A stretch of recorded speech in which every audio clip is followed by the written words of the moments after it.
Good morning बंधुरा। तो आज हलो रविवार, एखन बाजे 8टा बाजे। एकटू आगे उठेছি 7:30টার দিকে। মুখ টুক ধুয়েছি, ফ্রেশ হয়েছি।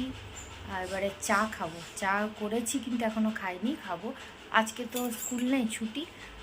তো আজকে মানে কাজের রুটিন একটু চেঞ্জ হবে, আজকে অন্যরকমভাবে হবে। অন্য দিন আমি যে কাজটা আগে করি আজকে সেটা পরে করব, আর যেগুলো পরে করা হয় সেগুলো আজকে আগে করব, এটাই ভেবে রেখেছি।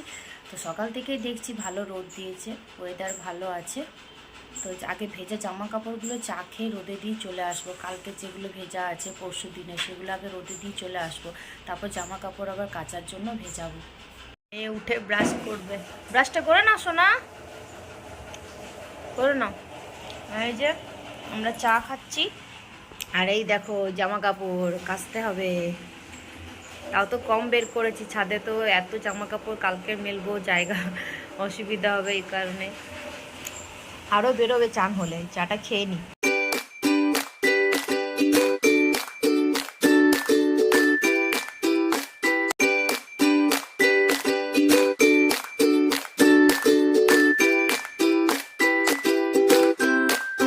চিকেন নিয়ে এসছে, ধুয়ে রেডি করে রাখা আছে, আর এটা ছেলের জন্য আলাদা করে নেওয়া হয়েছে। আর আমার কাপড় কেচে মেলে এসছি। হ্যাঁ, প্রচুর মেঘ, অন্ধকার করে এসছে, তাও মেলে দিয়ে এসছি, জানি না। এ দেখো, সেই দিন সেই পটল নিয়ে এসেছিলো 1 কিলো মতন, তার মধ্যে 2 দিন করেছি ভাজা, আর একদিন দই পটল, একদিন ভাজা করেছিলাম। আর এখন দেখো পটল আছে, ভেন্ডি আছে, লাউ আছে, বেগুন আছে, ওগুলো তো আছে, এখানে থাক। আর আমি ভাবছি ভেন্ডি কয়েকটা আছে, এগুলো ভেজে নেব। আর পটলগুলো পেকে গেছে, এগুলো একটা কিছু ব্যবস্থা করতে হবে। ভাবছি এগুলো সেই ছোট ছোট করে কেটে, মানে পাকা পটলে ভাল লাগে না খুব একটা, তো বীজগুলো বের করে আলু পেঁয়াজ দিয়ে ভাজাই করব। আজকে আর তরকারি করব না, মাংস হলো না, তরকারি খেতে চায় না কেউ খুব একটা। তো এটা ভাজা করব, ভেন্ডিটাও ভাজা করব, আর মাংসটা হবে। ছেলেকে চান করিয়ে দিয়েছি আমি। ছেলে কি খাচ্ছ বাবা, কি খাচ্ছ? মুজু টুটি পড়ে যাবো, এদিকে যাও। এবার আমি চান করব, ওর বাবা মাংসটা রান্না করছে, আমি সব দিয়ে দিয়েছি বাটিতে, মশলা টশলা পরিমাণ মতো, নাহলে তো। পুজো দেওয়া হয়ে গেছে। তো মায়ের ওখান থেকে ফুল নিয়ে আসি সাধারণত আমি, ওখানে অনেক ফুল ফোটে। তো ওখানে একটা গোলাপ হয়েছে, দেখো গোপুকে গোলাপটা দিয়েছি। হয়ে গেছে, এখন বাজে 12টা, অনেক দেরি হয়ে গেল পুজো করতে করতে। তো ভাতটা একবার ফুটেছে, দিয়ে বন্ধ করে রেখে দিয়েছি। ওকে বলেছিলাম, মানে জল টল সব বলে দিয়েছিলাম। আর মাংসেরও সব মশলা রেডি করে দিয়েছিলাম, মাংসটা বসিয়ে দিয়েছে। এবারে ছেলের মাংসটা ঝটাপট প্রেশারে বসিয়ে দেবো, তাড়াতাড়ি করে প্রেশার কুকার, আর ভাজাগুলো করে নেবো, তাহলেই হয়ে যাবে। মেয়ে তো আঁকার স্কুলে গেছে, আর একটু পরেই চলে আসবে। আর ছেলেকেও চান করিয়ে দিয়েছি। এখন বাজে 2:20। তো এখন আমরা এই যে ভাত বেড়ে দিয়েছি, মাংস, ভেন্ডি ভাজা, আর পটলগুলো বললাম যে পেকে গেছে, ওগুলো একটু ভেজে নিলাম। চলো খাওয়া দাওয়া করে নিই। ছেলে শুধু মাংস খেয়েছে, 2বার মুখে ভাত দিয়েছে, তারপরে ঘুম পাড়িয়ে দেবো। খাওয়া হয়ে যাক আমার, চলো। খাওয়া দাওয়া হয়ে গেছে অনেকক্ষণ, আজকে 2:30টার মধ্যেই প্রায় হয়ে গেছে খাওয়া কমপ্লিট। তারপরে ছেলেকে ঘুম পাড়িয়ে দিয়েছি, ওর বাবা ছেলের কাছে শুয়েছে। আমি আর আজকে শুলাম না, কারণ মেয়ের নাচের স্কুল আছে আজকে 5টার থেকে, মানে ওই 4:45টার দিকে বেরোতে হবে। তাহলে এখন যদি শুয়ে পড়ি না, যেতে ইচ্ছা করবে না। আর গত সপ্তাহে যাইনি, আর ওদের ক্লাসে পুজোর নাচ মানে আরম্ভ হয়ে গেছে, পুজোতে যে প্রোগ্রাম হবে তার নাচ। তো এই জন্য আমি আজকে যাবো, একটু নাচগুলো ভিডিও করে নিয়ে আসতে হবে, বাড়িতে প্র্যাকটিস করবে তো, নাহলে পারছে না মনে রাখতে। সপ্তাহে একদিন তো, মানে আজকে ধরো নাচ করে এলো, আবার 1 সপ্তাহ পর মনে রাখতে পারে না। তো ওই জন্য ভিডিও করে নিলে সুবিধা হয়, বাড়িতে দেখে দেখে করতে পারে। তো এই জন্য ওর সাথে যাবো, তাই আমি আজকে আর শুলাম না। না শুলে না উঠতে ইচ্ছা করবে না, 1 ঘন্টার পর আর ভালো লাগবে না। ও 6টার থেকে হলো তবু একটু শোয়া যেত। তো ও আর আমি বসে আছি মা মেয়েতে, ও একটু আঁকাঝোঁকা করছিল, ওর তো টাইম পেলে একটু আঁকতে বসে যায়, ওটাকে বেশ ভালোবাসে। না গান করতে চায় না নিজের থেকে, কিন্তু আঁকতে নিজেই বসে যায়, বলতে হয় না। তো এখন রেডি হবে একটু পরে। বাজে 4:45, আমরা বেরিয়ে গেছি, আস্তে আস্তে যাবো। ছেলে ঘুমাচ্ছে বাবার কাছে।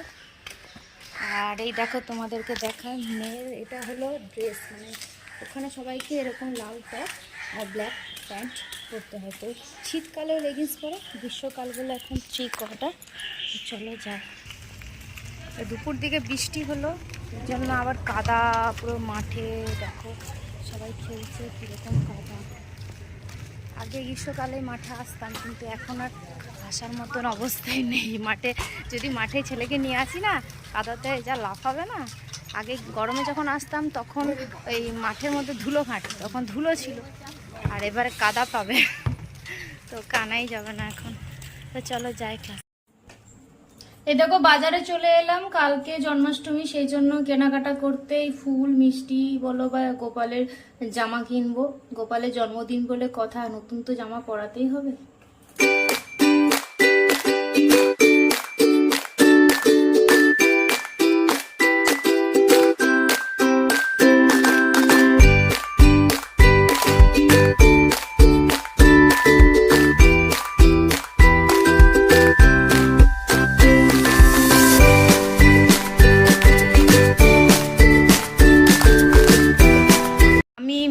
নাচের স্কুল থেকে নিয়ে আসার পর চাটা খেয়ে আমরা সবাই একটু বাজারে গেছিলাম কালকে পুজোর জন্য জিনিসপত্র নিয়ে আসতে, জন্মাষ্টমী কালকে, তাই তো নিয়ে এলাম।